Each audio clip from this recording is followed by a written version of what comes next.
శుక్లాంబరధరం విష్ణుం శశివర్ణం చతుర్భుజం ప్రసన్నవదనం ధ్యాయేత్ సర్వవిఘ్నోపశాంతయేత్. గురుర్బ్రహ్మా గురుర్విష్ణుః గురుర్దేవో మహేశ్వరః గురుః సాక్షాత్ పరబ్రహ్మ తస్మై శ్రీగురవై నమః. వ్యాసాయ విష్ణురూపాయ వ్యాసరూపాయ విష్ణవే నమో వై బ్రహ్మనిధయే వాసిష్ఠాయ నమో నమః. కూజంతం రామ రామీతి మధురం మధురాక్షరం ఆరుహ్య కవితాశాఖాం వందే వాల్మీకికోకిలం. శృతిస్మృతిపురాణానాం ఆలయం కరుణాలయం నమామి భగవత్పాదశంకరం లోకశంకరం. వాగర్ధావివ సంపృక్తౌ వాగర్ధప్రతిపత్తయే జగతః పితరౌ వందే పార్వతీపరమేశ్వరౌ. సూక్తిం సమగ్రయతున స్వయమైవ లక్ష్మీః శ్రీరంగరాజమహిషీమధురైః వైదగ్ధ్యవర్ణగుణగుంభనగౌరవైర్యాం కండూలకర్ణకుహరాः కవయోధయంతి. హైమోర్ధ్వపుండ్రమజహన్మకుటం సునాసం మందస్మితం మకరకుండలచారుగండం బింబాధరం బహుళదీర్ఘకృపాకటాక్షం శ్రీవేంకటేశముఖమాత్మనిసన్నిధత్తాం. విమలపటీ కమలకుటీ పుస్తకరుద్రాక్షశస్తహస్తపుటీ కామాక్షీ పక్ష్మలాక్షీ కలిత విపంచీ విభాసి వైరించీ మనోజవం మరుతతుల్యవేగం జితేంద్రియం బుద్ధిమతాం వరిష్టం వాతాత్మజం వనరయూధముఖ్యం శ్రీరామదూతం శిరసా నమామి. ఆపదామపహర్తారం దాతారం సర్వసంపదాం లోకాభిరామం శ్రీరామం భూయో భూయో నమామ్యహం. నారాయణం నమస్కృత్య నరం చైవ నరోత్తమం దేవీం సరస్వతీం వ్యాసం తతో జయముదీరయేత్. హరి ఓం. పరమేశ్వర స్వరూపమైన సభకి నమస్కారం.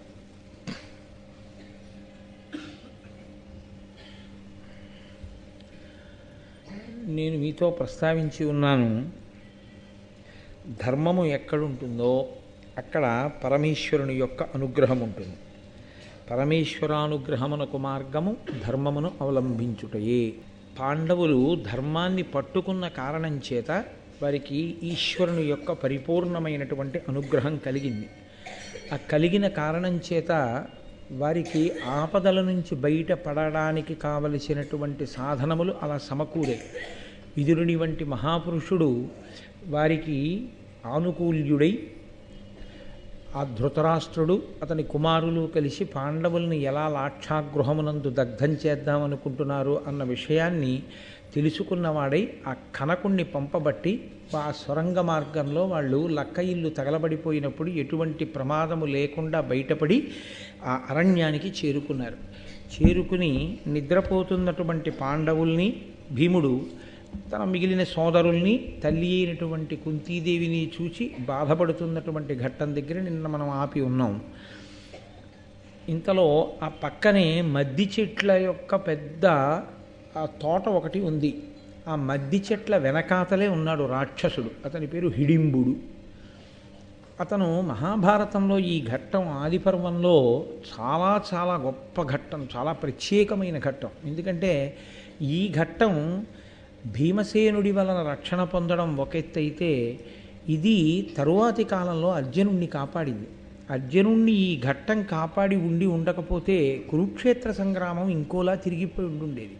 అసలు పాండవులకి విజయలక్ష్మి వరించే అవకాశం లేదు. ఇదే పునాది వేసింది అర్జునుడి ప్రాణరక్షణకు. ఈశ్వరుడి యొక్క అనుగ్రహము అంటూ ఉండాలి, కానీ ఆ అనుగ్రహం ఎప్పుడో రావలసినటువంటి ఆపద నుంచి తప్పించడానికి ఇప్పుడే కావలసినటువంటి సంభారములను సమకూరుస్తుంది. ఆయన అనుగ్రహం లేదనుకోండి, ఇప్పుడు బాగుంది అనిపించినటువంటి వర్తమానంలోని సంఘటన భవిష్యత్తులో చాలా ఉపద్రవాన్ని తీసుకొచ్చేదై ఉంటుంది. అది సర్వకాలముల యందు రక్షణ కల్పించేదిగా ఉండాలి అంటే ఒక్క ఈశ్వరుని యొక్క అనుగ్రహము వినా మార్గము వేరొకటి ఉండదు.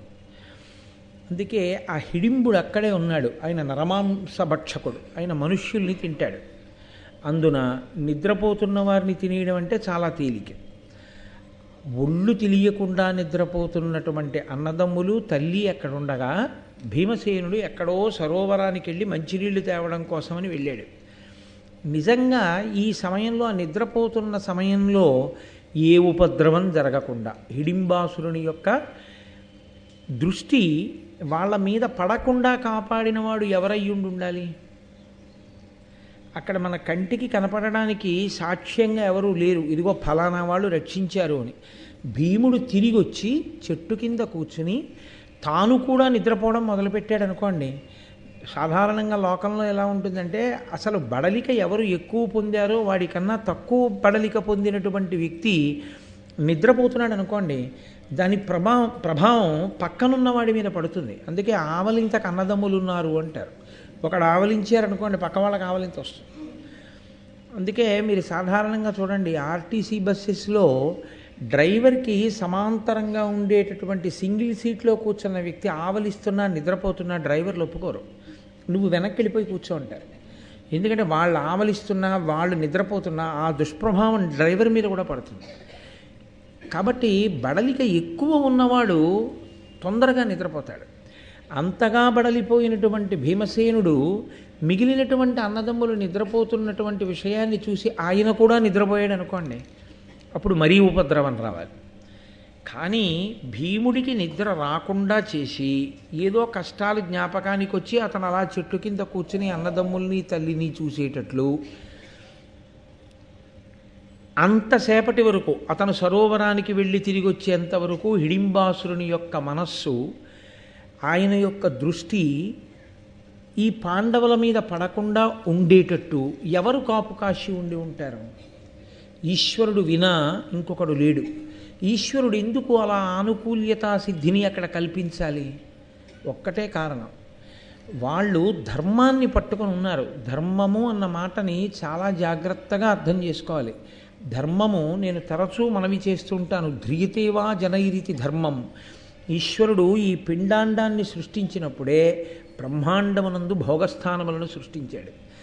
ఇక్కడ కన్నిచ్చాడు, బయట చూడడానికి కొన్ని అందాలు ఇచ్చాడు, ఓ జలపాతం, పూలతోట, ఇలాంటివన్నీ. ఇక్కడ చెవి ఇచ్చాడు, బయట శబ్దములను ఇచ్చాడు. ఇక్కడ చర్మాన్ని ఇచ్చాడు, బ్రహ్మాండంలోంచి స్పర్శ సుఖాన్ని ఇచ్చాడు. ఇక్కడ నాలుకనిచ్చాడు, బయట రుచులు పెట్టాడు. ఇవి పెట్టింది నువ్వు అనుభవించవద్దు అని కాదు. అలా అయితే ఈశ్వరుడు ఒక రకమైనటువంటి పైశాచికత్వం ఉన్నటువంటి వాడు అవుతాడు. మనం ప్రలోభపడేవి, మనం ఇష్టపడేవి మన కన్నుల ఎదుట ఉంచి వీటిని నువ్వు అనుభవించవద్దు అన్నాడు అనుకోండి, అది పైశాచికత్వం. ఈశ్వరుడు అలా ఎప్పుడూ చెప్పలేదు.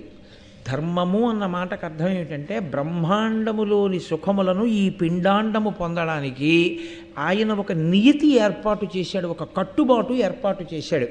నువ్వు ఇలా అనుభవించు, నేనేమీ అనను. ఈ కంటితో చూడు, ఈశ్వర ప్రసాదంగా చూడు. నాలుకతో తిను, సాత్వికమైన పదార్థాన్ని తీసుకుని ఈశ్వరార్పణం చేసి ఒకరికి పెట్టి తిను.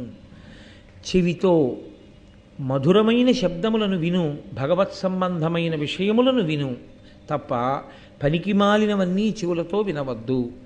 దేనికి మనం పాడవుతామో అవి వద్దని, ఏవి ఎంత అనుభవించాలో అంత అనుభవించమని ఈశ్వరుడు చేసిన శాసనమునకే ధర్మమని పేరు. యథార్థమునకు ధర్మం తప్పాడంటే అర్థం ఏమిటండి? ఎలా పట్టుకోవాలో అలా పట్టుకోలేదు. అలా పట్టుకుని ఉంటే దానివలన పాపము రాదు. పాపమే ఈశ్వరునకు జీవునకు మధ్య ప్రతిబంధక స్వరూపము. పాపం ఏం చేస్తుందంటే ఈశ్వరానుగ్రహం మన మీద పడనివ్వదు. ఈశ్వరానుగ్రహాన్ని పడనకుండా మధ్యలోకి అడ్డు వచ్చేటటువంటి పాపము దేని కొరకు చేస్తాడు అంటే లౌల్యము చేత. ఏమవుతుందిలే అని మనసు చెప్పిన మాట విని చెయ్యకూడని రీతిలో, అనుభవించకూడని రీతిలో బ్రహ్మాండమునందున్న సుఖములను తాను అనుభవిస్తాడు. ఈశ్వరుడికి పెట్టకుండా, నివేదన చెయ్యకుండా తాను తినేయడం దొంగ బుద్ధి. యజమానికి తెలియకుండా సేవకుడు అనుభవించకూడదు. ఈశ్వరుడికి సంబంధించినవన్నీ. కాబట్టి ఈశ్వరుడికి చెప్పి తినడం దొరతనం, ఈశ్వరుడికి చెప్పకుండా తినడం దొంగతనం. అంతే. ఇది నేను పుస్తకం పెట్టుకున్న ఉపన్యాసం చెప్పడానికే ఇక్కడ పెట్టబడింది. కానీ ఇది ఎంతవరకు ఉపయోగించుకోవాలి? నేను ఈ వేదిక మీద కూర్చుని ఉపన్యాసం చెప్పేటప్పుడు నా పుస్తకాన్ని పెట్టుకోవడానికి మాత్రమే ఉపకరణముగా నేను స్వీకరించవలసి ఉంటుంది. నా ఉపన్యాసాలన్నీ అయిపోయిన తర్వాత ఆదిపర్వం పూర్తి చేసేసి ఇది నేను పుస్తకం పెట్టుకోవడానికే తయారు చేశారు కాబట్టి నేను ఇంట్లో కూడా పుస్తకాలు ఎట్టుకుంటూ ఉంటాను, నేను పట్టుకెళ్ళిపోతానని దీన్ని నేను పట్టుకెళ్ళకూడదు. ఇది దేవాలయం సొత్తు, దీన్ని వదిలేయాలి. ఏది ఎక్కడ వరకో అక్కడ వరకే. నేను ఒక కారులో వచ్చాననుకోండి, కారు అక్కడ ఉంచేస్తాను, కానీ ఓ కారా నన్ను ఇక్కడ దాకా తీసుకొచ్చావు, చిన్న బుచ్చుకుని నువ్వు అలా ఉండడం ఏంటి, నువ్వు లోపలికి రా అని ఇక్కడికి తీసుకొస్తావా? తీసుకురాం. ఏది ఎక్కడి వరకో అక్కడ వరకు. మీరు ఒక నియతి చేసుకున్నప్పుడు మించి ఈశ్వరుడు ఒక నియతి చేశాడు బ్రహ్మాండ పిండాండ సమన్వయంలో. ఆ నియతిని పాటించి అనుభవిస్తే ఆయన ఎంతో సంతోషిస్తాడు. షహబాష్, నేను ఎలా చెప్పానో అలా అనుభవిస్తున్నాడు కాబట్టి ఇతనికి నేను అభ్యున్నతిని ఇస్తాను, ఇంకా సుఖాన్ని ఇస్తాను. సుఖం అనుభవించడానికి ఏది ఉండాలండి? శరీరం ఉండాలి. శరీరం ఉండడమే బతికి ఉండడం. కాబట్టి బ్రతికి ఉంచేటట్టు చూసేవాడు, సుఖములను అనుభవించడానికి యోగ్యమైన స్థితిని ఇచ్చేవాడు ఈశ్వరుడే. ఆ ఈశ్వరుడు దేనికి ఇస్తాడు అంటే పక్షపాత బుద్ధితో కాదు, పట్టుకున్న ధర్మాన్ని అనుసరించి ఇస్తాడు. కాబట్టి ఇప్పుడు హిడింబాసురుని నుండి రక్షణ చేస్తున్నవాడెవరు? ఈశ్వరుడే. కనబడ్డాడా అండి? అక్కడ కనపడక్కర్లేదు. ఆయన అంతటా ఉంటాడు, ఎప్పుడూ ఉంటాడు, ఉండి రక్షణ చేస్తూ ఉంటాడు. ఇప్పుడు భీముడు వచ్చి చెట్టు కింద కూర్చుని పరివేదన పొంది నిద్రపోకుండా కూర్చున్నప్పుడు, ఇందులో మళ్ళీ చిత్రం ఏమిటో తెలుసా అండి? శరీరము పొందినటువంటి బడలిక చేత సుఖమనేటటువంటి లక్షణాన్ని ఊహించకుండా నిద్రకు ఉపక్రమిస్తాం మనం. మీరు లోకంలో చూడండి, బాగా బడలిపోయిన వాడికి మంచి పడకక్కర్లేదు, నిద్రపోతాడు. ఎంత బడలిపోయి ఉన్నా నిద్ర ఎప్పుడు రాదో తెలుసా అండి? మనసు యందు ఆందోళన ఉంటే. ఎంత అలిసిపోయి ఉండనివ్వండి, నిద్ర రాదు. ఎందుకంటే మనసు ఆందోళనకి గురి అయితే రాదు. భీముడి మనసు ఆందోళనకి గురి అయి ఉండి ఉండకపోతే ఏమో ఆ చెట్టుకే వీపు అంచి నిద్రపోయేవాడేమో. ఆయన మనసులో ఆందోళన కలిగేటట్టు చేసినవాడు కూడా ఈశ్వరుడే. దానివలన ఆయనకి నిద్ర రాలేదు. ఆ నిద్ర రాకపోవడమే రక్షించింది పాండవుల్ని. ఏమండి, నిద్రలో పాండవుల్ని ఎత్తుకెళ్తే చంపలేరా? అది వేరు మాట. కుంతీదేవిని పట్టుకెళ్ళిపోతే రాక్షసుడు ఎంతసేపు చంపాలన్నా ఒక ఆడదాన్ని, అది పెద్ద విశేషమా? కానీ అసలు అటువంటి కీడు జరగకుండా ఉంది అంటే అది కేవలము ఈశ్వర ఇచ్ఛ. ఇన్ని కదలికలకు కారణమైన వాడెవడో వాడే ఈశ్వరుడు. నేను మీతో తరచుగా ఆ మాటే చెప్తున్నాను. ఎక్కడెక్కడ కదలికలు ఆనుకూల్యతా సిద్ధిని పొందినా, ఎక్కడెక్కడ కదలికలు ప్రతికూలతని సిద్ధింపచేసి ఆపదని తెచ్చినా అది పరదేవత యొక్క నిర్ణయము చేతనే. కాబట్టి ఇప్పుడు పరమేశ్వరుడే ఈ నిర్ణయాన్ని చేశాడు. ఇప్పుడు చూశాడు హిడింబుడు, ఆయనకి వాసన వచ్చింది. ఆయనకి అదొక శక్తి. మనం తినే మధురమైనటువంటి పదార్థం యొక్క వాసన తగిలిందనుకోండి, యాలుకలు ఇటువంటి సుగంధ ద్రవ్యాలు నూరుతున్నారనుకోండి, ఏమిటో మంచి పిండి వంట వండుతున్నట్లున్నారు, మంచి వాసన వస్తోందంటాం. ఏలాలభంగ ఘనసార సుగంధి తీర్థం దివ్యం వియచ్చరితి హేమ ఘటేషు పూర్ణం అన్నట్టు. ఆయనకి ఇష్టమైంది ఏమిటి? ఆయన తినడానికి ఇష్టపడేది నరమాంసం. కాబట్టి నరులు ఎక్కడైనా ఉంటే ఆయనకి దాని వాసన తగులుతుంది. ఇక్కడ ఎవరో మనుష్యులు ఉన్నారు. ఆయన తన చెల్లెలు హిడింబాసురుని చెల్లెలు కాబట్టి హిడింబ అని పిలిచారు. ఆవిడ్ని పిలిచి అన్నాడు, ఇందులకిమ్మెయిన్ మనుజులెన్నడు ఒత్తురేని ఆనందము పొంది నిర్భయమునన్ శయనింతురే ఇట్లు వంటయిల్ కుందేలు సొచ్చే వేగచని కోమలి వారల చంపి తెచ్చి నా కొందగ వండిపెట్టు రసోత్కట మానవ మాంసఖండముల్. ఏమిటి విశేషం ఇవాళ హిడింబా చూడు. అసలు మనుష్యుడన్నవాడు ఇటువైపుకి రాడు, ఎందుకంటే నేను ఉన్నానని. ఒకవేళ వచ్చాడనుకో, అయ్య బాబోయ్ తెలియకొచ్చానని తొందరగా పారిపోతాడు. వచ్చినవాడు కూర్చోడు, వీళ్ళు ఆదమరిచి నిద్రపోతున్నారు. ఏమి నా అదృష్టం. కాబట్టి ఇప్పుడు ఏమనుకోవాలి? అదృష్టం నన్ను వరించింది అనుకోవాలి. కూర్చున్నవాడు ఉన్నాడని ఆయన అనుకోలేదు, పడుకున్నవాడని చూసి సంతోషపడుతున్నాడు అని ఆయన అన్నాడు. వంట ఇంటిలోకి కుందేలు వచ్చింది అన్నాడు. మనం ఇది తెలుగులో సామెతగా వాడుతుంటాం, వంటింట్లోకి కుందేలు రావడం అంటే అసలే ఆయన మాంసం తినేవాడు, దానికి తోడు కుందేలు వంటింట్లోకే వచ్చేస్తే ఇంకేముంది? కాసేపట్లో కుందేలు ఆయనగా మారిపోతుంది కదా. అందుకని వంట ఇంటిలోకి కుందేలు వచ్చింది. అదిగో వాళ్ళు ఇక్కడికి వచ్చి పడుకుని నిద్రపోతున్నారు, మరీ తేలిక ఇప్పుడు వీళ్ళని పట్టుకోవడం. కాబట్టి తొందరగా ఆ నరమాంస ఖండములతో నాకు మంచి రుచికరమైనటువంటి భోజనాన్ని తయారు చేసి పెట్టు, వెళ్ళి చంపి తీసుకురా. ఇక్కడ మీరు ఒక విషయాన్ని బాగా గుర్తుపట్టవలసి ఉంటుంది. హిడింబకి అంతకుముందు నరుల్ని చంపడం, వండడం, తీసుకొచ్చి అన్నయ్యకి పెట్టడం అలవాటు లేకపోతే అంత తేలికగా వెళ్ళి వాళ్ళని చంపేసి వడ్డీ తెచ్చిపెట్టు అనడు కదూ. కాబట్టి ఆవిడకి అలవాటు ఉంది, ఆవిడ అలా తీసుకొచ్చి వండి పెడుతూ ఉంటుంది. కానీ ఆవిడ కూడా అన్నయ్య గారు తనకి ఏ కార్యాన్ని నిర్దేశించాడో దాన్ని తీర్చడం కోసమే ముందు బయలుదేరింది. కాబట్టి అన్నయ్య కింద చెల్లెలుగా అన్నయ్య మాటని శిరోధార్యంగా భావించి వచ్చింది. వచ్చి ఆవిడ చెట్టు చాటున నిలబడి చూసింది. పడుకున్న వాళ్ళు సరే నలుగురు పడుకున్నారు. తల్లి కుంతీదేవి పడుకుంది. చెట్టు కింద కూర్చుని ఉన్నాడు ఒక ఆయన. ఈవిడ దృష్టి ఆయన మీద పడింది. ఆయన్ని చూసింది. వనజాతాయత నేత్రు ఉన్నత బృహద్వక్షస్థలున్ సింహ సంహనను పాండవ సింహమున్ హృదయ జన్మాకారు ఉజ్జన్మహాశనికల్పస్థిరబాహు చూచుచు మనోజాతాగ్ని సంజాత వేదనయై రాక్షసి కామరూపధర్మత్య స్త్రీ స్వరూపంబుతోన్. భీముని యొక్క బాహ్యస్వరూపాన్ని చెప్తున్నారు. ఆయన పద్మముల వంటి కందులు కలిగినటువంటి వాడు, విశాలమైనటువంటి వక్షస్థలం ఉన్నవాడు, సింహము యొక్క నడుము ఎలా ఉంటుందో అటువంటి సన్నని నడుమున్నవాడు. ఆయన మన్మధుని యొక్క స్వరూపం ఎంత అందంగా ఉంటుందో అంత అందమైనటువంటి రూపం ఉన్నవాడు. వజ్రాయుధం ఎంత గట్టిగా ఉంటుందో అంత గట్టి భుజములు కలిగినటువంటి వాడు. అటువంటి వాణ్ణి చూడగానే హిడింబ యొక్క మనస్సు మీద మన్మథబాణం పడింది.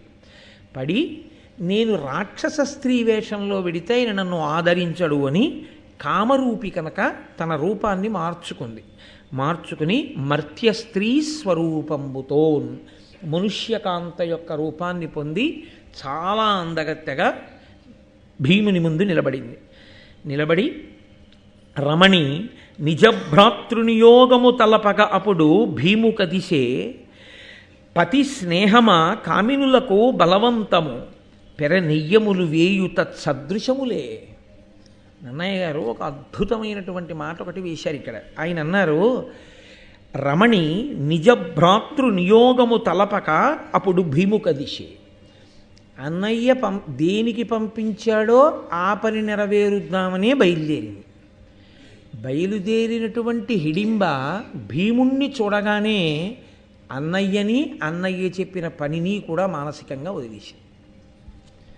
వదిలేసి ఇప్పుడు ఆమె భీముని పక్షాన చేరిపోయింది. ఇందువలన నన్నయ్య గారు అద్భుతమైన మాట ఒకటి చెప్తున్నారు. పతి స్నేహమ కామినులకు బలవంతము. భర్తని ప్రేమించడం అనేటటువంటిది ఆడవారికి ఉండేటటువంటి సహజమైన లక్షణం. దాని ముందు 1000 స్నేహములు కూడా. స్నేహము అన్న మాటని మీరు కొంచెం జాగ్రత్తగా అర్థం చేసుకోవాల్సి ఉంటుంది. స్నేహము అంటే ఏమిటో తెలుసా అండి? బాగా అర్థం కావాలి అంటే నేను దాన్ని చెప్పాలంటే బీయింగ్ స్టికీ అని. బీయింగ్ స్టికీ అంటే అంటిపెట్టుకుని ఉండుట. అంటిపెట్టుకుని ఉంటే స్నేహం అంటారు.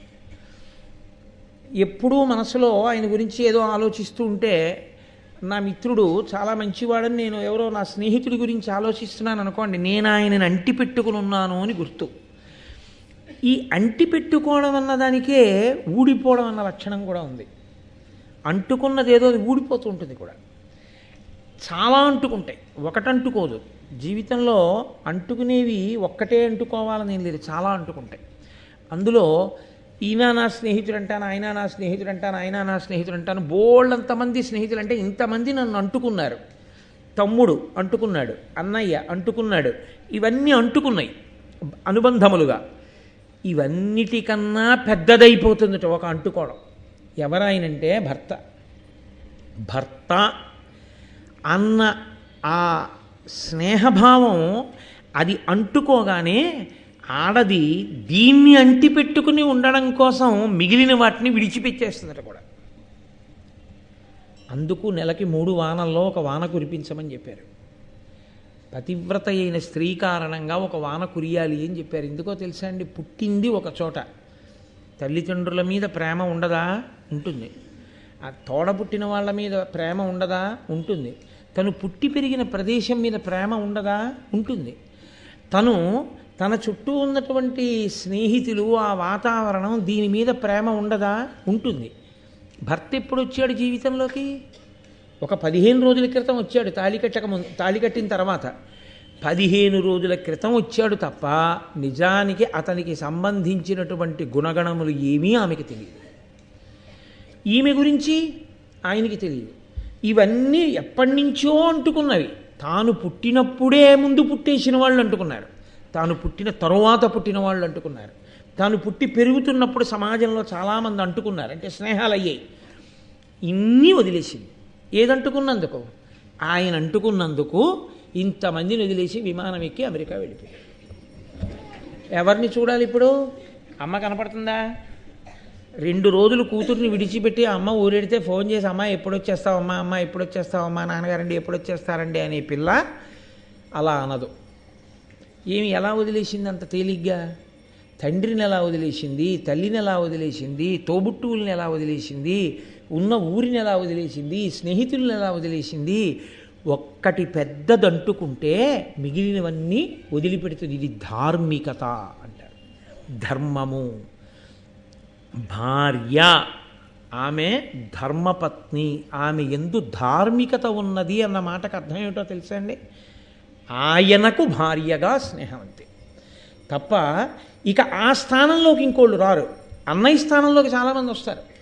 తోడబుట్టినవాడే అయ్యి ఉండక్కర్లేదు, మీరు మా అన్నయ్య గారు లాంటి వారండి అంటారు అని అన్నయ్య గారని పిలుస్తారు. అన్నయ్య గారిని పిలిచిన తర్వాత అన్నయ్య లాంటి వాడే. తమ్ముడు గారు అందరూ తమ్ముడు గారు లాంటి వారే. మా తండ్రి గారు లాంటి వారు అంటారు, బాబాయ్ గారు అంటారు, పెదనాన్నగారు అంటారు. మీరు మామయ్య గారు లాంటి వారిని మామయ్య గారు అంటారు. కానీ ఒక్క స్థానంలో మాత్రం ఆ స్థానంలో ఒక్కడే ఉంటాడు, భర్త ఒక్కడే. ఆ స్థానం యొక్క గొప్పతనం అంతే. ఆ అంటుకోవడం అదే పెద్ద అంటుకోవడం. ఆయన పక్కన ఉండనివ్వండి, దూరంగా ఉండనివ్వండి, ఎక్కడున్నా నేను ఆయన సొత్తు, ఆయనకు చెందినదానని ఆ భావన ముందు మిగిలిన భావాలు వదిలిపెట్టేస్తుంది అంతే. అది సహజంగా ఆడపిల్ల యందు ఉన్నది. అది ఉన్నది కాబట్టే ధర్మం నిలబడింది ఈ దేశంలో. అందుకే భోగకాంతగా స్వీకరించరు, ధర్మపత్నిగా స్వీకరిస్తారు. అంటే మీరు ఈ నన్నయ్య గారు చెప్తున్న ఈ పద్యంలో ఒక అపురూపమైన విషయాన్ని ఆయన ప్రవేశపెట్టారు. మనకి ఇప్పటి వరకు ఏం తెలుసంటే, హిడింబాసురుని చెల్లెలు అంటే హిడింబ చాలా పెద్ద రాక్షసి, ఆమె నరమాంసం తింటుంది, అన్నయ్యకి నరమాంసం పెడుతుంది, ఆమె భీముణ్ణి పాండవుల్ని చంపి తీసుకెళ్ళడానికి వచ్చింది. కాబట్టి ఇప్పుడు ఆమె భీముని యందు కామం కలిగి ఒకవేళ రూపాన్ని మార్చుకున్నా ఆమె బుద్ధి అంత మంచిది కాదేమో అన్న అనుమానం ఒకటి మనలో ఉండిపోతుంది కదా. నన్నయ్య గారు ఎంత గొప్ప పద్యంతో నివృత్తి చేస్తున్నారో చూడండి. ఆమె పతిభావమును పొందింది, ఆడది ఇలాంటి భావాన్ని పొందితే మిగిలినవి వదులుతుంది కదూ అన్నారు ఆయన. అంటే ఇప్పుడు ఆమె కామము ధార్మికమా, ఆమె కామము కేవలము భోగానురక్తియా? ఒక రాక్షస స్త్రీ స్వభావంతో పుట్టినది రాక్షస స్త్రీగా, కానీ ఆమె కోరుతున్నది భీముణ్ణి పతిగా. అంటే ఒకవేళ భీముడు కొంతకాలమే ఆవిడితో ఉండి వెళ్ళిపోయినా, కొంతకాలము ఉండి వెళ్ళిపోయిన కారణం చేత భీముణ్ణి తన కడుపున మోసి కొడుకుగా కంటుంది. ఆమెని పత్ని అంటారు, యజ్ఞంలో పక్కన కూర్చుంటుంది. భీముణ్ణి కడుపున మోసి భీముణ్ణి కొడుకుగా కంటుంది. అందుకని భీమతేజస్సే, భీమబలమే ఘటోత్కచ బలం. అలా కంటుంది. ఆ తర్వాత ఇంకా ఆమెకి భోగం అక్కర్లేదు. ఆమె నేను భీముని పత్నిని అని శేష జీవితం గడిపేస్తుంది. ఎలా గడిపేస్తుంది? చాలు, భీముని ప్రతిరూపం నాకు కొడుకుగా దొరికాడు, అతని లాలనలో పాలనలో ఆమె గడిపేయగలదు. ఆమెకి భర్త పక్కనే ఉండాలని కూడా లేదు. ఒక రాక్షస స్త్రీ పుట్టుక చేత లోపల పట్టుకున్న ధర్మం అంత గొప్ప ధర్మం. ఇది ఆమె మనస్థితికి కితాబ్. ఆమె ఎంత గొప్ప స్త్రీగానో పరిచయం చేస్తున్నారు. ఎందుకో తెలుసా అండి? దీని వెనకాతల ఒక కారణం ఉంది. హిడింబ ఇప్పుడు కానీ భీముడిని పెళ్లి చేసుకోవడం అంటే భీముడికి భార్య అయితే పాండురాజు గారికి వచ్చిన మొట్టమొదటి కోడలు. ఆమెకి కొడుకు ముందు ఆమెకి కొడుకు పుడతాడు కాబట్టి పాండురాజు యొక్క కుమారులైన పాండవులలో మొట్టమొదటి మనవడు కుంతీదేవికి హిడింబ వల్లే పుడతాడు. అటువంటి వంశాంకురం పుట్టే ముందు ఏ దైవము పడుకున్న వాళ్ళని రక్షించిందో ఆ దైవము ఒక పనికిమాలిన కాంతని భీముని పక్కకి ఎందుకు తీసుకొస్తుందండి? పైగా ఇటువంటి కాంతని తీసుకొస్తోంది అంటే భావిలో ఏదో గొప్ప రక్షణ జరగాలి కదా. కాబట్టి ఎన్నిటిని ఈశ్వరుడు సమకూరుస్తున్నాడో, ఒక రాక్షస స్త్రీ యందు ఎంత ధర్మం ఉన్నదో, ధర్మం అన్నది ఉండాలి కానీ ఉపాధి ఏది అన్న దాంతో సంబంధం లేదు. ధర్మం ఒకటి ఉంటే మీరు ప్రస్తుతి చేయవలసిందే, మీరు పొగడవలసిందే తప్ప జాతిని చూసి రాక్షస స్త్రీగా పుట్టింది కాబట్టి ఆవిడ ఎంత ధార్మికంగా ఉన్నా మేము భీముడికి భార్యగా ఒప్పుకోం అని తీర్పు చెప్పడానికి అంగీకారయోగ్యము కాదు. అంతే. ధర్మమే ప్రధానము. ఇతిహాసమైనటువంటి భారతం, పంచమవేదమైనటువంటి భారతం ధర్మాన్ని అంత గొప్పగా చూపిస్తుంది. కాబట్టి అటువంటి హృదయంతో ఆమె వచ్చి నిలబడి ఉంది. ఇప్పుడు ఆమె భీముడికి సమీపంగా వెళ్ళి భీముడితో అంది, పతివైన నిన్నుంచేకొని మా ఎన్న ఎగ్గు చెయ్యక కాచున్, మరి నీవా పతివి గుణాకరా ఈ జన్మమున మహాస్నేహమునన్. ఎంత పెద్ద మాట వేసిందో చూడండి. నువ్వు నాకు పతివైతే, భర్తవైతే నిన్ను మా అన్నయ్య చంపేయడు. మిగిలిన వాళ్ళ సంగతి అలా ఉంచు, నిన్ను చంపడం ఎందుకని అంటే నా బావగారు చెల్లెలి మొగుడు, అందుకని వదిలేస్తాడు. నా పసుపు కుంకాలు తుడిచేయుడుగా అన్నయ్య అయ్యుండి, అందుకని నీ జోలికి రాడు. నువ్వు మరి నీవ పతివి గుణాకరా ఈ జన్మమున మహాస్నేహమునన్, ఈ జన్మకంతటికీ నువ్వే నా పతివి అన్నాడు. రాక్షస స్త్రీల లక్షణం ఎలా ఉంటుందంటే, ఒకరిని భర్తగా స్వీకరించి ఆయన శరీరం పడిపోయినా సరే వాళ్ళకి అందంగా కనపడితే ఇంకో పురుషుడి దగ్గరికి వెడతారు. రామాయణంలో శూర్పణఖను చూడలా మీరు? రాముడి దగ్గరికి వెళ్ళలా? కానీ ఈమెంటోంది, నేను అటువంటి దానిని కాను, నేను గుణాకర, గుణములకు సముద్రము వంటి వాడా, నేను నిన్ను చూశాను, మన ఇద్దరి మధ్య స్నేహం ఆజన్మాంతరం. నేను ఈ జన్మ ఉన్నంత వరకు, జన్మ అంటే ఈ శరీరము పుట్టింది, మళ్ళీ ఈ జన్మ పోయిందని ఎప్పుడు? ఈ శరీరం పడిపోయినప్పుడు. ఈ శరీరం ఉన్నంత కాలము ఈ శరీరము నీకే భార్య తప్ప వేరొకరికి భార్యను నేను కాను, నీకే భార్యని అంతే. నువ్వు పక్కనే ఉంచుకుంటావో దూరంగా ఉంచుతావో ఏం చేసినా సరే ఇక ఈ జన్మకి నేను నీకు భార్యని అంటే ఆమె రాక్షస స్త్రీ. ఆమె ఎంత ధర్మం మాట్లాడిందండి, ఎంత గొప్ప ధర్మాన్ని ఆవిష్కరించింది అని ఆ పడుకున్నటువంటి మిగిలిన నలుగురు పాండవుల్ని కుంతిని చూసి అంటోంది, ఉరడు సురేంద్రునైన బలియుండు హిడింబుడు వాని బారికిన్ వెరవని వారలుంగలరే వీరలు ముందరెరుంగరక్కట ఇరిగిన ఏని ఇట్లు తమ ఇండుల నుండిన ఎట్లు మెచ్చకేమరి శయనింతురే కడు ప్రమాదము చేసిరి బుద్ధిహీనులై. ఏమిటో వాళ్ళ ఇంట్లో ఉన్నట్టు పడుకున్నారు. చూడండి, మనం ఈ మాట ఎక్కువ వాడుతుంటాం, మా ఇంట్లో ఉన్నట్టుందండి అంటాం. ఏమిటి మా ఇంట్లో ఉన్నట్టు? మా ఇంట్లో ఉన్నట్టు అన్నది మానసిక భావన. మీరు బాగా గుర్తుపెట్టుకోండి. ఇప్పుడు ఏదో పై ఊరు వెళ్ళారు, ఎక్కడ ఉపన్యాసాలు చెప్పడానికి, వాళ్ళు మీకు చేసిన లోటు ఏం లేదు. శుభ్రంగా ఏసీ రూమ్ ఒకటి ఇచ్చారు, శుభ్రంగా అయ్యా అర్చన చేసుకుంటారా అన్నారు, కొబ్బరికాయలు ఇచ్చారు, పువ్వులు తెచ్చారు, అభిషేకం చేసుకుంటారా అన్నారు, ఆవు పాలు తీసుకొచ్చారు, పూజ అయ్యాక చెప్పండి గుళ్ళోకి తీసుకెడతా ఉన్నారు, సాయంకాలం ఉపన్యాసం చెప్పండి అన్నారు. ఏం చెప్తే అదే విన్నారు. ముప్పొద్దులా మీకు ఏం కావాలో అది వండి చక్కగా వంట బ్రాహ్మణ్ణి పెట్టి మీకు అన్నీ వండించి పెట్టారు. ఓ 10 రోజులు ఉపన్యాసాలు చెప్పాక అబ్బాయి ఇంటికి వెడితే బాగుండండి అంటాం. ఏమి ఎందుకు? ఇంట్లో ఏసీ ఉందా, ఇంట్లో ఇలా వంట బ్రాహ్మణులు ఉన్నారా, ఏమి ఎందుకు ఇంటికి వెళ్ళిపోవడం? నా భావన, నాది అంతే. కరెంటు లేకపోతే పేడాపోయేది, ఉత్తరీయం గుండెల మీద వేసుకుని విసిరికర్రెట్టి విసురుకుంటూ పడుకుంటే చాలు, నిద్రపడుతుంది. నాదన్న భావన యందు సౌఖ్యం ఉన్నది. వీళ్ళు నా ఇల్లు అన్నట్టు పడుకున్నారు అడవిలో. ఇది హిడింబాసురుడి ఇల్లు, ఆయన ఉండే స్థానం. ఏమిటో ఇంత ఆదమరిచి నిద్రపోతున్నారు. ఇంద్రుడే వచ్చినా ఈయనతో యుద్ధం చేయడానికి భయపడతాడు, హిడింబాసురుడితో, మా అన్నయ్యతో. వీళ్ళు ఇలా నిద్రపోతున్నారు. ఏమనాలి వీళ్ళని? బుద్ధిహీనులై. వీళ్ళు బుద్ధిహీనులు, ఎక్కడ ఎలా నిద్రపోవాలో తెలియని వాళ్ళు, ఇంట్లో పడుకున్నట్టు పడుకున్నారు అది అని ఆవిడంది. పాండవులు మిగిలిన వాళ్ళ సంగతి అలా ఉంచు, నిన్ను నేను దూరంగా తీసుకెళ్ళిపోతాను, మా అన్నయ్యకి తెలియకుండా మన ఇద్దరం వివాహం చేసుకుని సంతోషంగా క్రీడించి జీవితాన్ని గడుపుదాం, మా అన్నయ్యకి తెలియకుండా.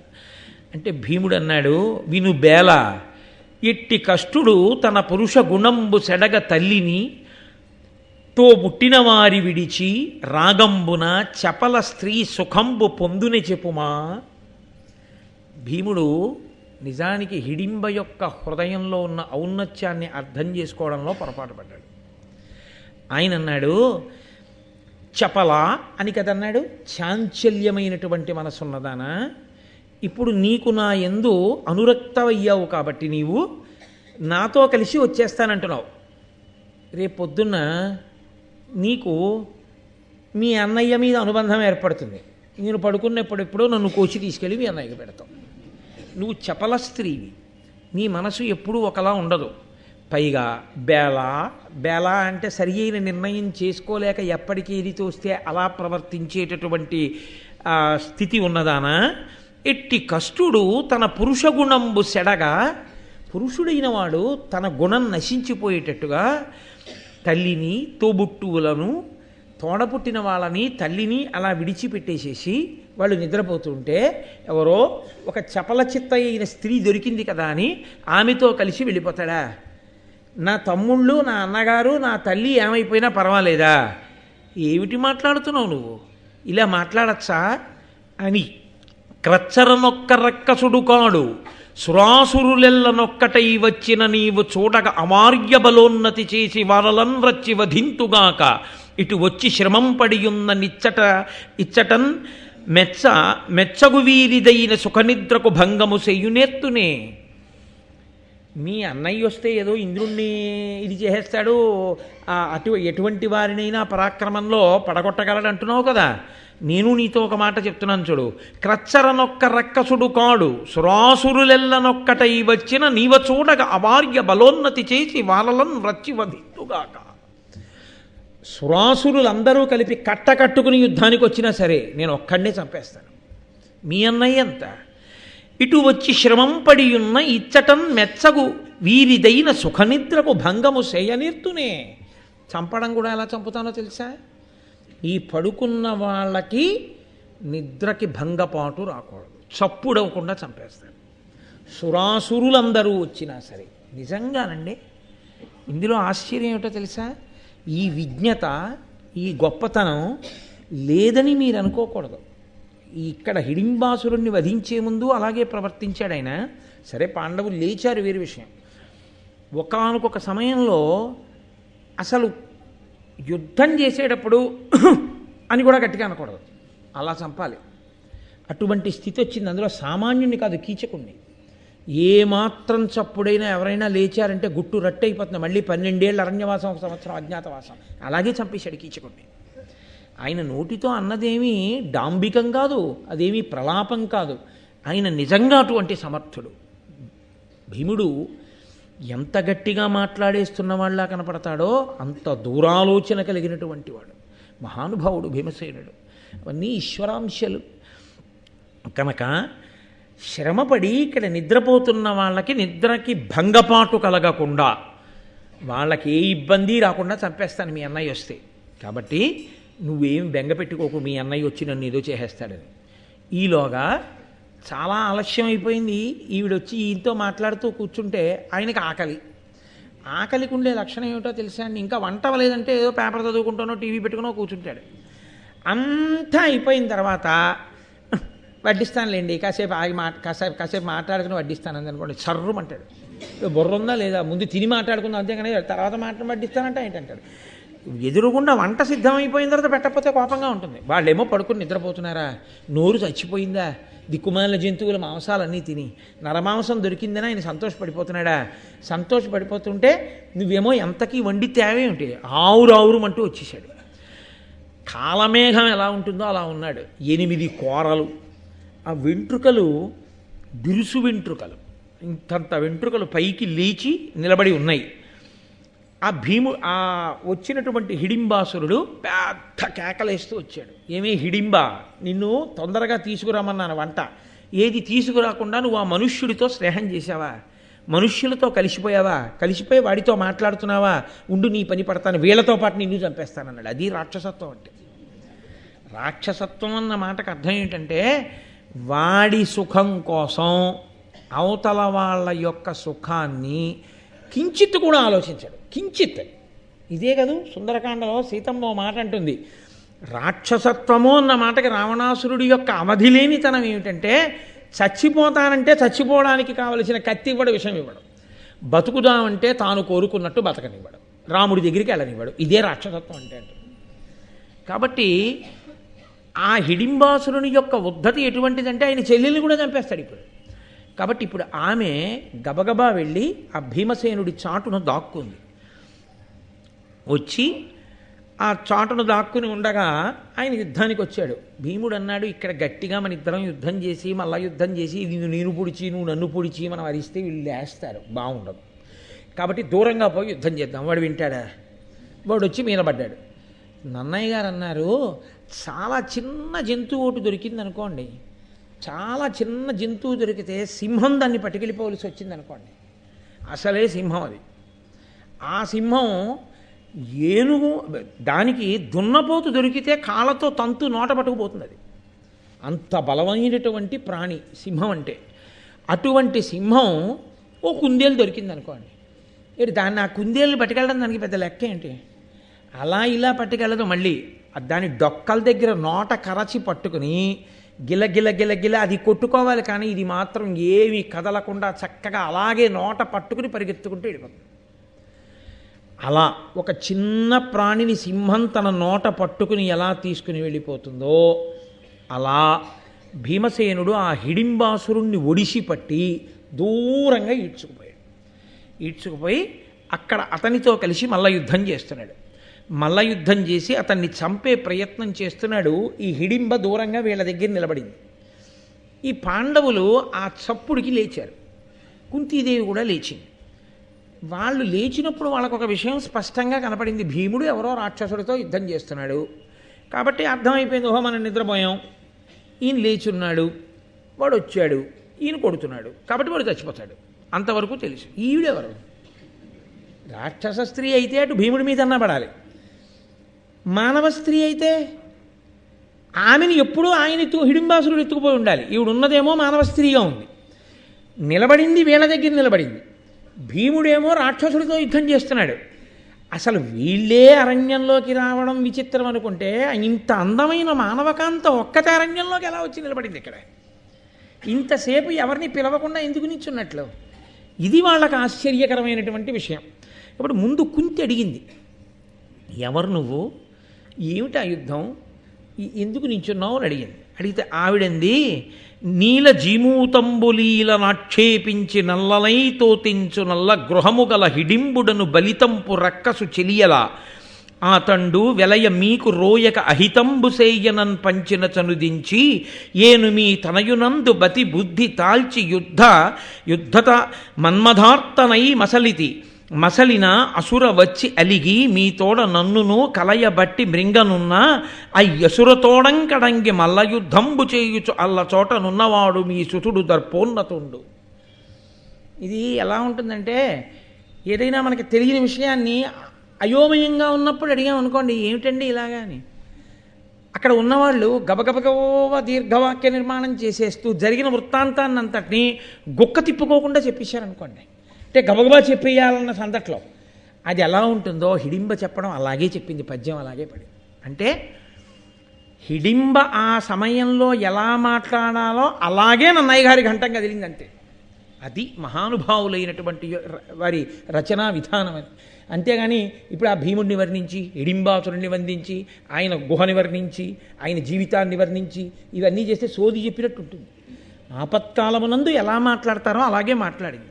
కాబట్టి ఆవిడంది, ఇదిగో ఆ నల్లగా ఉన్నాడే భీముడితో యుద్ధం చేస్తున్నవాడు ఆయనే మా అన్నయ్య హిడింబాసురుడు, అదిగో అక్కడ కనపడుతున్న ఆ పెద్ద నల్లటి ఇల్లుందే అదే మా ఇల్లు, నేను ఆయన చెల్లెల్ని. ఇక్కడ మీరందరూ పడుకోవడం చూసి నరమాంసం దొరికింది, వెళ్ళి వాళ్ళని చంపి వండి పట్టుకురా తినేద్దామన్నాడు, నేను కూడా అందుకే వచ్చాను. తీరా వచ్చి చూసిన తర్వాత మీ అబ్బాయి భీమసేనుడి మీద నా మనసు నిలబడింది. మన్మథజ్వరానికి లోనైన దాననై భీమసేనుడితో నేను చెప్పుకుంటుండగా మా అన్నయ్యకి కోపం వచ్చి నన్ను మిమ్మల్ని కూడా తినేస్తానని వస్తే భీమసేనుడు అదిగో మీకు నిద్రాభంగం అవుతుందని దూరంగా తీసుకుపోయి అక్కడ మల్ల యుద్ధం చేస్తున్నాడు, కొంచెం సేపట్లో మీ అబ్బాయి మా అన్నయ్యని చంపేస్తాడు.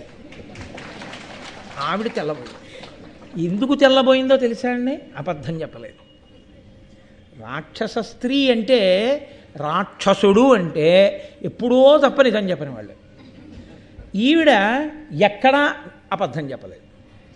అసలు నిజంగా ఆ మాట అనగానే ఏ అర్జునుడో పీకట్టుకున్నాడు అనుకోండి, అమ్మా అయితే మమ్మల్ని వండేయడానికి వచ్చిందానివా నువ్వని.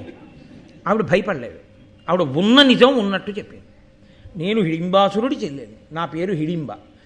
నేను మిమ్మల్ని వండి పట్టుకుపోదామని వచ్చాను. అదిగో మీ అబ్బాయిని చూసి కామార్తనయ్యాను. మాట్లాడుతున్నాను, మా అన్నయ్య వచ్చాడు, నన్ను కూడా చంపేయబోయాడు. మీ అబ్బాయి అదిగో వాడిని దూరంగా పట్టుకుపోయి యుద్ధం చేస్తున్నాడు. నేను మీ దగ్గర నిల్చున్నాను, మీరు లేచారు, నన్ను అడిగారు, నేను చెప్పాను.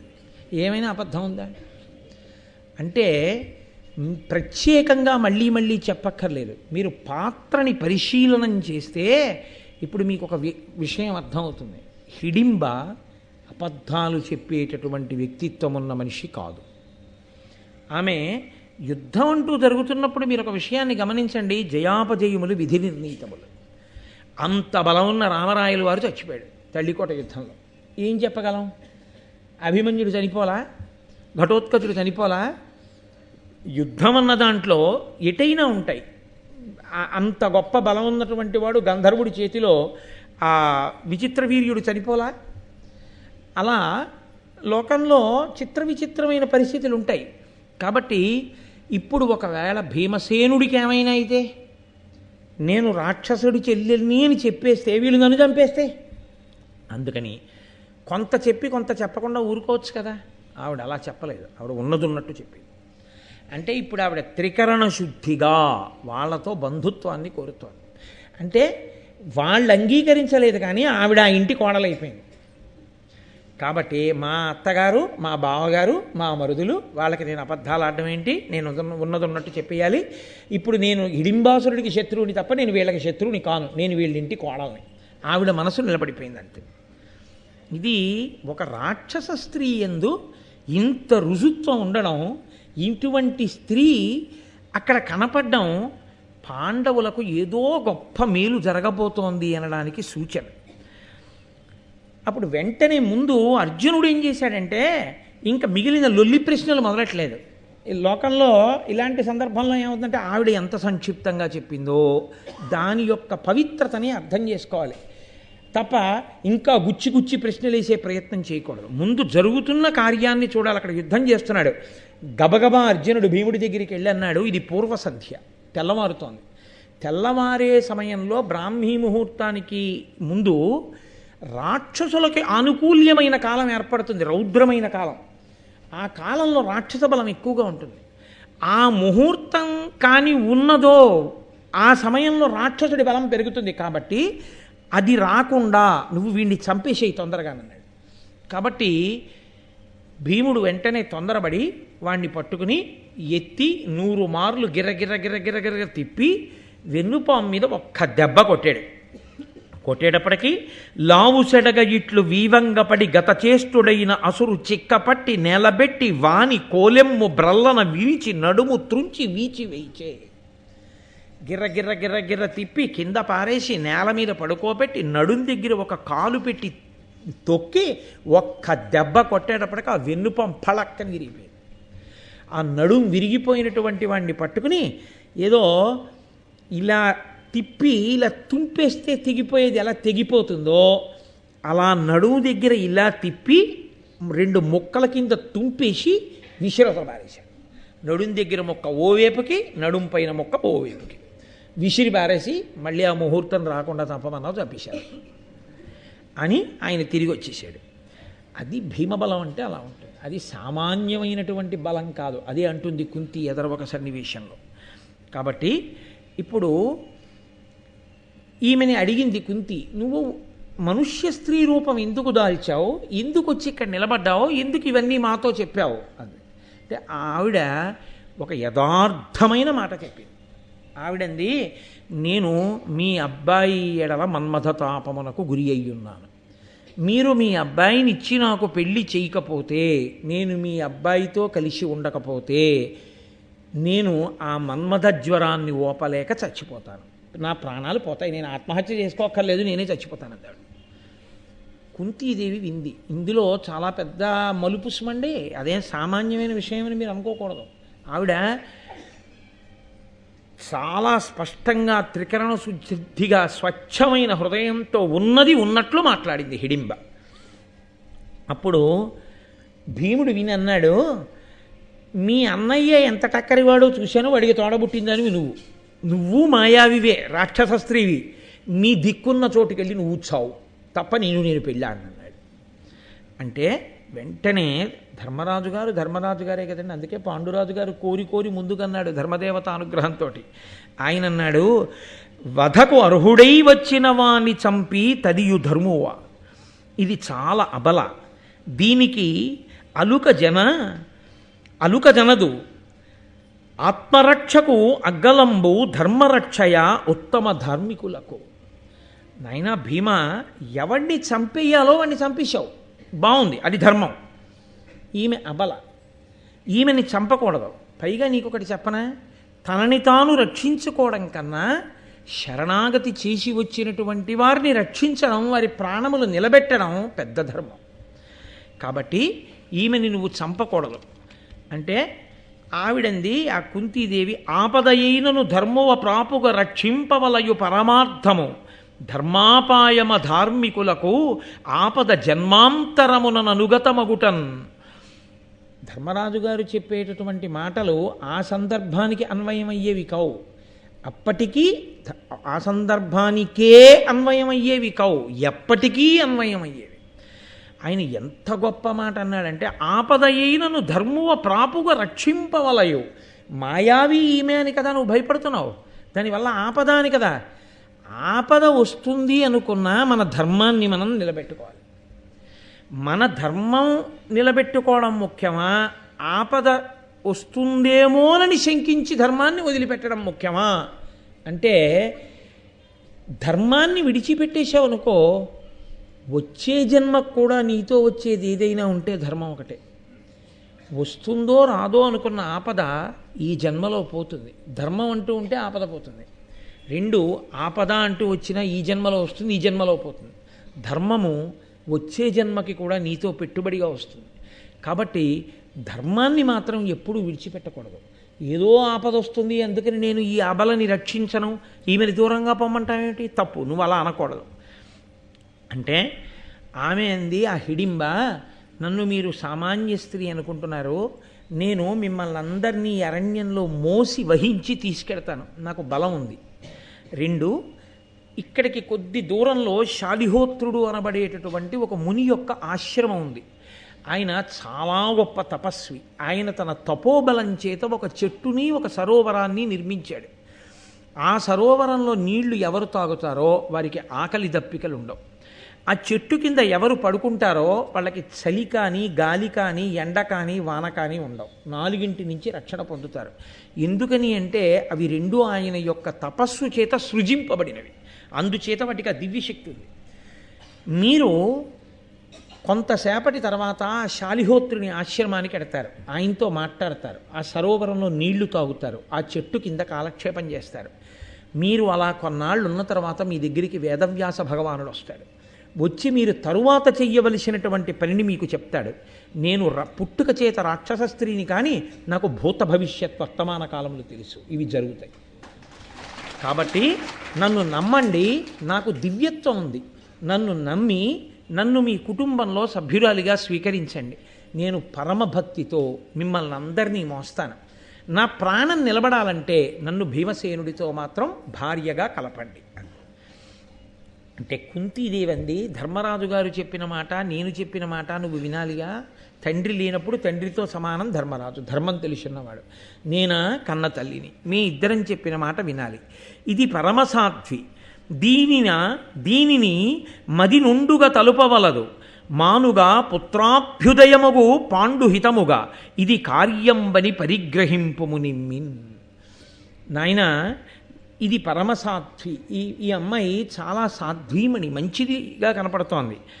కాబట్టి నువ్వు అనుమానించకూడదు. ఈమెకి నీ వలన కుమారుడు జన్మించే పర్యంతము ఈమెతో కలిసి ఉండు. రాత్రులందు మా వద్ద ఉండు, ఎందుకంటే భీమసేనుడు ఉంటే ఆపదలు గట్టెక్కుతాయి.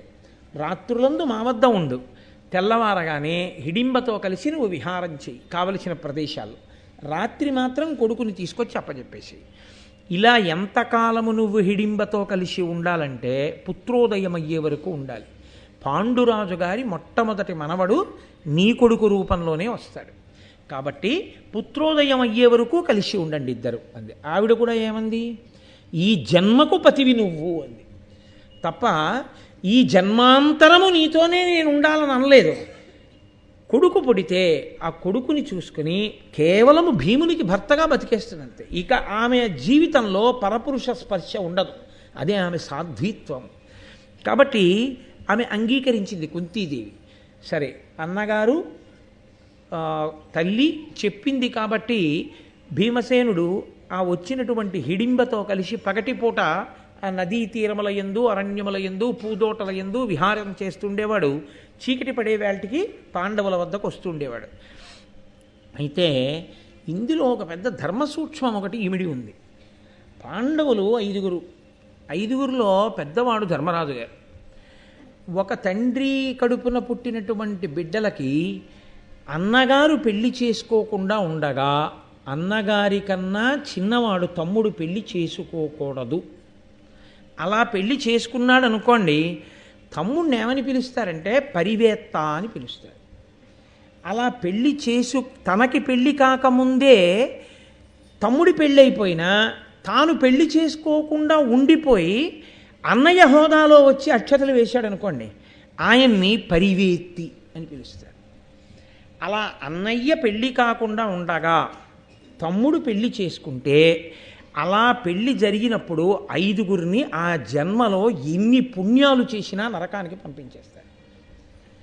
ఎవరెవరిని అంటే పెళ్లి చేసుకోకుండా తానుండగా తమ్ముడికి పెళ్ళవుతుంటే అంగీకరించిన అన్నగారిని, అన్నగారికి పెళ్ళి అవ్వకుండా ఉండగా పెళ్లి చేసుకున్న తమ్ముణ్ణి, ఆ తమ్ముడికి పిల్లనిచ్చినటువంటి కన్యాదాతని, ఆ తమ్ముణ్ణి పెళ్లి చేసుకున్న పిల్లని, ఆ పిల్లకి ఈ పిల్లాడికి పెళ్లి చేయించిన పురోహితుణ్ణి. అది బ్రహ్మస్థానం కదండి. మరి బ్రహ్మస్థానం న్యాయం చెప్పద్దు. కాబట్టి ఐదుగురిని నరకానికి పంపించమన్నారు. వాళ్ళు ఏ పుణ్యం చేయనివ్వండి, ఏ పాపం చేయనివ్వండి, ఇంకా దాన్ని నేను లెక్కలోకి తీసుకోరు, వాళ్ళు వెళ్ళిపోవలసిందే నరకానికి. మినహాయింపు ఒక్కటి ఇచ్చారు. ఎప్పుడు అన్న బతికుండగా తమ్ముడు పెళ్లి చేసుకోవచ్చు. అంటే అన్న దీర్ఘరోగి అయి ఉంటే, అన్న పిచ్చివాడైపోతే, అన్న దేశాంతరం పట్టి వెళ్ళిపోతే, అన్న సన్యసిస్తే, అన్న వేశ్యాలోలుడు వేశ్యాలంపటము కలిగిన వాడైతే, ఇటువంటి లక్షణములు కలిగిన వాడై అన్న ఉంటే అప్పుడు తమ్ముడు అన్న బ్రతికున్నా సరే వివాహం చేసుకోవచ్చు. తప్ప అలా కాకుండా ఉంటే మాత్రం తమ్ముడు ఎప్పుడూ అన్నయ్య కన్నా ముందు పెళ్లి చేసుకోకూడదు. ధర్మరాజు గారు ఉన్నాడే ముందు, ఈయన కాడు, సాక్షాత్ ముందు ధర్మరాజు గారు, ఉన్నది కుంతి. ఎలా చెప్పారు ఈ ధర్మం? మరి ఇప్పుడు ఆ భీమసేనుడు పరివేత్త కాలేదా? ధర్మానికి పెద్ద వైక్లభ్యం రాలేదా? అసలు మొట్టమొదట ఐదుగురికి పెళ్లి చేసే క్రమం అదే. భీముడికి పెళ్లి చెయ్యొచ్చా హిడింబనిచ్చి? హిడింబకి భీముడికి ధర్మరాజు కన్నా ముందే కొడుకు పుట్టేయచ్చా? పాండురాజు వంశం వర్ధిల్లవలసినటువంటి విధానం అదే. దీన్ని ఎలా అంగీకరించాడు ధర్మరాజు? దీన్ని ఎలా అంగీకరించింది కుంతి? కేవలం ఏదో రాక్షసుడు, ఒక ఘటోత్కచుడో ఎవరో పుడతాడో, ఆయన ఎప్పుడో పనికొస్తాడో అని అనుకున్నారనుకోండి, పనికొస్తాడన్న స్వార్థానికైనా ధర్మాన్ని విడిచిపెట్టడం దోషమేగా. అది మరింత దోషభూయిష్టం, తన స్వార్థం కోసం ధర్మాన్ని వదిలేయడం. ధర్మరాజు అలా ఒప్పుకుంటాడా? మరి ఎందుకు జరిగింది ఈ ఘట్టంలో ఇలా అంటే, ఈ ఘట్టంలో పెళ్లి జరగలేదుగా, కన్యాదానం చేయలేదుగా. కన్యాదాత ఎవరైనా ఉన్నాడా? కన్యాదానం చేయలేదు. మంత్రభాగం ఏమైనా ఉందా? పురోహితుడు ఉన్నాడా? లేడు. మరి కన్యాదానం చెయ్యింది పెళ్ళం కాదుగా. భార్య కానిదానితో ఉండడం వేశ్యాలంపటం కిందకే వస్తుందిగా. అప్పుడు మరీ అధార్మికంగా. మరి అప్పుడు భీముడు ఎలా ఉన్నాడు అంటే, ధర్మములకెల్లా గొప్ప ధర్మం ఏమిటో తెలుసా అండి? ప్రాణిరక్షణయే ధర్మం. అన్ని ధర్మములలోకి సర్వోత్కృష్టమైన ధర్మం ఏది అంటే ప్రాణిని రక్షించుట. ఇన్ని విషయాలు సత్యాలు చెప్పిన హిడింబ, భూత భవిష్యత్ వర్తమాన కాలములు చెప్పిన హిడింబ, ఒక్క అబద్ధం మాట్లాడని హిడింబ భీముడితో నాకు సమాగమం కలగకపోతే నేను చనిపోతాను అని చెప్పింది. కాబట్టి అది కూడా సత్యం. ఇప్పుడు ఏ కారణం చేత భీముడి పక్కకి హిడింబని పంపకపోయినా హిడింబ మరణానికి కారణం పాండవులే అవుతారు, కుంతి అవుతుంది. అది కట్టి కుడపదా? అందుకని ప్రాణిరక్షణ కన్నా గొప్ప ధర్మం లోకంలో లేదు కాబట్టి ఆమె రక్షింపబడాలి. వివాహం అంటూ జరిగితే పరివేత్త అవుతాడు. వివాహము జరగకూడదు, ఆమె ప్రాణము రక్షింపబడాలి. కానీ ఆమె జీవిత పర్యంతము ఈయన యొక్క భర్తృత్వమును అంగీకరించి ఉండిపోతానంది కాబట్టి ఆమె ఆ తృప్తితో బతకడానికి వీలుగా ఒక కుమారుణ్ణి కనాలి. కానీ ఆమెకి పత్ని స్థానం మాత్రం ఉండదు. అంటే యజ్ఞయాగాది క్రతువులలో భీమసేనుడి పక్కన హిడింబ కూర్చోవడం అన్నది ఉండదు. ఆమె ఆ స్థానాన్ని అంగీకరించి అలా ఒడంబడడానికి సిద్ధపడింది కాబట్టి కుంతి మధ్య మార్గంగా ఆ ధర్మాన్ని ఆవిష్కరించింది. ఇది ప్రధాన ధర్మానికి వ్యతిరేకం కాదు కాబట్టి ధర్మరాజు అంగీకరించాడు. ధర్మరాజు కుంతి అంగీకరించారు కాబట్టి భీముడు హిడింబతో విహరించాడు కాబట్టి ఘటోత్కచుడు పుట్టాడు. ఘటోత్కచుడు పుట్టగానే ఆశ్చర్యకరమైన సందర్భం ఒకటి జరిగింది. ఏం జరిగిందన్నది మీరు ఎదర తెలుసుకుందురు కానీ. కాబట్టి ఇప్పుడు వీళ్ళు ముందుకు బయలుదేరి వెళ్ళారు. వెళ్ళిన తర్వాత ఆమె ఎలా చెప్పిందో హిడింబ, అలాగే వాళ్ళకి శాలిహోత్రుడు అనబడేటటువంటి ముని యొక్క ఆశ్రమం కనబడింది. ఆయన వాళ్ళకి స్వాగతం చెప్పాడు, తీసుకెళ్ళాడు, కూర్చోబెట్టాడు. అయిపోయింది, సంధ్యావందనాదులు చేసుకున్నారు. ఆ సరోవరంలో ఉన్న నీటిని తాగారు. ఆ చెట్టు కింద కొన్నాళ్ళు ఉన్నారు. ఉన్న తర్వాత వ్యాసభగవానుడు వచ్చాడు. వ్యాసభగవానుడు వచ్చి అన్నాడు, ఇంత గొప్ప పాండురాజు గారి కొడుకులు కుంతీదేవితో కలిసి తల్లితో కలిసి ఒక చెట్టు కింద పడుకుని ఉంటున్నారా? ఆకలి దప్పిలు లేకుండా ఉండడం కోసం ఈ సరోవరంలో నీళ్లు తాగి బతుకుతున్నారా? అసలు మీరు బతికున్నారో చచ్చిపోయారో కూడా లోకానికి తెలియకుండా ప్రచ్ఛన్న వేషాల్లో ఉన్నారా? ఎంత కష్టం వచ్చిందిరా మీకు అని కుంతిని చూసి అన్నాడు. ఇప్పుడు ఈ కష్టానికి కన్నీళ్ళు ఎక్కువ ఎవరికో తెలుసా అండి? తల్లిని చూసిన కొడుకుల కన్నా కొడుకుల వ్యధని చూసిన తల్లి బాధే ఎక్కువ. కాబట్టి కుంతి వంక చూసి అన్నాడు, అమ్మ నువ్వు బెంగ పెట్టుకోకు, వీళ్ళ ఆపద తీరిపోతుంది, వీళ్ళ కష్టం పోతుంది. ఉత్తరోత్తర ధర్మరాజు గారు మళ్ళీ సార్వభౌముడు అవుతాడు, చక్రవర్తి అవుతాడు. ఆయన అనేకమైనటువంటి అశ్వమేధములు, రాజసూయములు మొదలైనటువంటి యాగములు చేస్తాడు. ఈ భీముడికి కమలపాలికతో కలిసి, కమలపాలిక అంటే ఆవిడే హిడింబ, ఆవిడ అసలు పేరు హిడింబాసుడి చెల్లెలు కాబట్టి హిడింబ. ఈ కమలపాలికతో కలిసి ఒక కుమారుడు జన్మిస్తాడు. మీరు కొంతకాలం ఇక్కడుండి ఇక్కడి నుంచి బయలుదేరి ఏకచక్రపురానికి వెళ్ళిపోండి. ఏకచక్రపురంలో మీరు బ్రాహ్మణ వేషములు ధరించండి. బ్రాహ్మణ వేషములలో మీరు ఇల్లిల్లు తిరిగి భిక్షాటన చేయండి. భిక్షాటన చేసి బ్రతకండి. అలా ఏకచక్రపురంలో మీరు కొంతకాలం ఉన్న తర్వాత నేను వస్తాను. ముచ్చి తర్వాత మళ్ళీ ఏం చేయాలో నేను చెప్తాను. కాబట్టి జాగ్రత్తగా మనసు కుదుటపరుచుకుని ఇక్కడి నుంచి బయలుదేరి మీరు ఏకచక్రపురానికి వెళ్ళండి అన్నాడు. వాళ్ళు చాలా సంతోషించారు. మీరు ఇందులో వ్యాసుడు వచ్చి చెప్పిన దాంట్లో వాళ్ళకి ఊరటేమి అని మీకు ఇందులో ఏదో జరగబోయేది చెప్పాడు.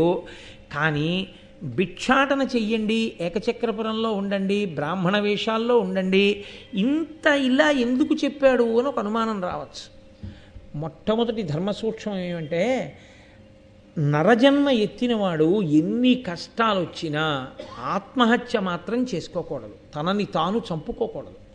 కళ్యాణి బతగాదేయం లౌకికీ ప్రతిభాతిమా ఏతి జీవంతి మానందో నరం వర్ష శతాదపి అంటుంది సీతమ్మ. 100 సంవత్సరములు బతికితే అందులో 99 సంవత్సరముల 11 నెలల 29 రోజులు కష్టాలే పడ్డా చచ్చిపోయే ముందు ఒక్కరోజు శుభవార్తల పరంపర విని తీరుతాడు తప్ప శుభవార్త లేకుండా జీవితం ఉండదు. కష్టానికి ఓర్చుకోవాలి తప్ప కష్టాన్ని ఓర్చుకోకుండా శరీరాన్ని పడగొట్టకూడదు. ఎందుకో తెలుసా అండి? ఒక్కటే కారణం. అలా ఎందుకు చెప్తారండి అని మీరు నన్ను అడగచ్చు. కష్టం అన్నది ఎందుకు వస్తుంది? ఎవడో అంత కష్టంలో ఉన్నాడో వాడు చూస్తున్నప్పుడు వాడికి ఏమనిపిస్తుంది అంటే, ఇంతమంది సుఖపడుతున్నారు, నేను ఒక్కడనే కష్టపడుతున్నాను. ఈ కష్టం ఎందుకు వచ్చినట్టు అంత? ఆ కష్టాన్ని అనుభవింపచేయటం చేత ఈశ్వరుడు పూర్వజన్మలలో నువ్వు చేసిన పాపములను తీసేస్తాడు. ఈ పునర్జన్మయే సనాతన ధర్మమునకు ప్రాతిపదిక. నువ్వు అనుభవిస్తున్న సుఖముల కారణం చేత నువ్వు చేసిన పుణ్యాన్ని తీసేస్తాడు. సుఖపడుతున్నాడు, పుణ్యం పోతోంది, కష్టపడుతున్నాడు, పాపం పోతోంది. ఈ శరీరంతో ఉన్నావు, పాపాన్ని పోగొట్టుకోవచ్చు, కాబట్టి సుఖాన్ని పొందొచ్చు. తర్వాత ఈ శరీరాన్ని పడగొట్టావు, ఇంకో పెద్ద పాపం ఒకటి వచ్చి చేరింది నీకు. తప్ప చేసుకున్న పాపం ఎలా పోతుంది? పోదు. కాబట్టి దీన్ని పడగొట్టకూడదు, దీన్ని ఉంచి దీని చేత అనుభవించడంలో ఓర్మిని పొందాలి. కాబట్టి ఈ ఓర్మిని పొంది ఉన్నవాడు ఎవడున్నాడో వాడు ఎప్పుడో అప్పుడు తప్పకుండా మళ్ళీ సుఖాన్ని అనుభవిస్తాడు. 2, లోకంలో బ్రాహ్మణుడు క్షత్రియుడు వీళ్ళకి సరే ఇంకా కొంతమందితో పాటుగా యజ్ఞోపవీతం వేస్తారు. యజ్ఞోపవీతం వేశారు అంటే అర్థం ఏమిటంటే వాడు కేవలం వాడి కోసం మాత్రమే బతకవలసిన వాడు కాడు అని హెచ్చరిక. యజ్ఞోపవీతం బ్రాహ్మణుడికి ఎందుకేస్తారంటే నువ్వు భోగాలు అనుభవిస్తూ కూర్చోని కాదు, భోగం తాను అనుభవించడం తగ్గించి తాను కష్టపడి వేదాంగములను పురాణములను శాస్త్రములను ఆయన చదవాలి. చదివి ఏ ప్రయోజనాన్ని కోరకుండా లోకాన్ని ధర్మ మార్గంలో నిలబెట్టడానికి ఆయన ప్రబోధం చెయ్యాలి. అలా ప్రబోధం చెయ్యవలసిన బ్రాహ్మణుడే చచ్చిపోతే లోకానికి ఆదర్శం పోతుంది. ఆదర్శం పోతుంది కాబట్టి అవసరమైతే భిక్షాన్నం తినైనా నువ్వు బతకవలసిందే. అప్పుడు నువ్వు ఆదర్శం అవుతావు, ఏమీ మాట్లాడకుండానే ఆదర్శం అవుతావు. ఒరే అంత కష్టం వచ్చిందిరా మహానుభావుడికి, భిక్షాన్నంతిని బతికాడు తప్ప చచ్చిపోలేదు, భిక్షాన్నంతిని లోకాన్ని నిలబెట్టాడు, తాను నిలబడ్డాడు, అంత గొప్ప స్థితిని పొందాడు. కాబట్టి మనం ఎందుకు చచ్చిపోవాలి అని మిగిలిన వాళ్ళకి ఒక ఊరట, ఒక సందేశం కలుగుతుంది. 10 మందిని బతికించవలసిన వాడు క్షత్రియుడు. క్షత్రియుడి జీవితంలో హేయమైన విషయం మంచం మీద చచ్చిపోవడం. ఎప్పుడు రాచరికం ఉన్నటువంటి రోజుల్లో, క్షాత్రధర్మం ఉన్న రోజుల్లో మాట గురించి నేను ప్రస్తావన చేస్తున్నాను. మంచం మీద కాదు చచ్చిపోవలసింది, యుద్ధ భూమిలో శరీరంలోంచి నెత్తురు ఏరులు కారుతుండగా పడి చచ్చిపోయినా అందుకే వీరస్వర్గం ఇస్తా ఉన్నారు. ఎందుకు వెళ్ళాడు యుద్ధానికి? ఒళ్ళు బలిసి యుద్ధం చేయకూడదు, ఒళ్ళు కొవ్వెక్కి యుద్ధం చేయకూడదు. అమాయకులైన వారిని చెనకడానికి వచ్చిన వారిని శిక్షించడానికి యుద్ధానికి వెళ్ళి చచ్చిపోయినా బలహీనుడైన వాడిని రక్షించే ప్రయత్నంలో చచ్చిపోయాడు కాబట్టి వీరస్వర్గం ఇస్తారు. ఒంట్లో ఓపిక ఉండి కూడా బలహీనుడు పాడైపోతున్నా లేచి వెళ్ళి నిగ్రహించకుండా మంచం మీదే చచ్చిపోయిన వాడిని హీనలోకాలకు పంపించేస్తా ఉన్నారు. ధర్మం మాట్లాడింది శాస్త్రం. మీరే చచ్చిపోతే కష్టాలు వచ్చాయని మీకు అటువంటి ఆలోచన రాకూడదు. భిక్షాన్నం క్షత్రియుడు తింటుంటే క్షత్రియుణ్ణి అని చెప్పుకుని మీరు భిక్ష కెడితే అదేంటయా, మీరు యుద్ధానికి వెళ్ళాలి తప్ప మీరు భిక్షాటన చేయడం ఏమిటయా అని ఎవరైనా రెచ్చగొట్టారనుకోండి. సమయము అని ఒకటి ఉంటుంది, దేశము కాలము అని 2 మాటలు ఉంటాయి లోకంలో. కలిసి వచ్చుట అంటారు దీన్ని. ఓర్పు ఎంతకాలం అంటే దేశము కాలము మీకు కలిసి రావాలి. దేశకాలములు కలిసి వచ్చేంత వరకు పట్టవలసిన దానికే ఓర్మి అని పేరు.